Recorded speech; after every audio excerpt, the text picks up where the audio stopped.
White Rock Lake resides in what is known as the Blackland Prairies, an ecoregion within the Great Plains that runs vertically from the Red River in the south to San Antonio in the north. For over 15,000 years before European settlers arrived, the Blackland Prairies were occupied by Native American hunter-gatherers, including Waco, Tonkawa, and Comanche tribes. These tribes relied on the prairie's diverse array of flora and fauna for food and shelter, and had a spiritual connection with the land.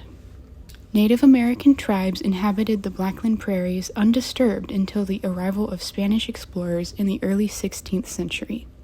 Despite claiming ownership of the region in 1519, Spain generally ignored the area for over 160 years. It wasn't until the French attempted to lay claim to the area that Spain started paying attention to it again. After driving out the French, in 1690, Spain began establishing new colonies, developing dozens of Christian missions within the boundaries of Spanish Texas. These missions, built with the intention of converting Native Americans to Catholicism, included construction of the Alamo in modern-day San Antonio. Spain maintained control of Texas until the Mexican War of Independence in 1821. The result of the war freed Mexico, including Texas, from the control of the Spanish Empire. 14 years later, Texas declared independence from Mexico.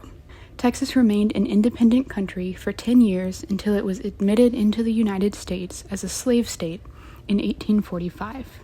But what does this all mean for the Blackland Prairies?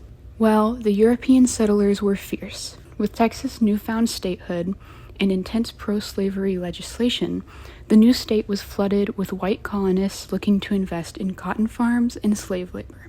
Between 1825 and 1860, Texas's population jumped from 3,000 to over 600,000, with 30% being enslaved African Americans. During this time, vast plots of prairie land were transformed into profit-oriented farmland, producing cotton, corn, wheat, hay, and other cash crops.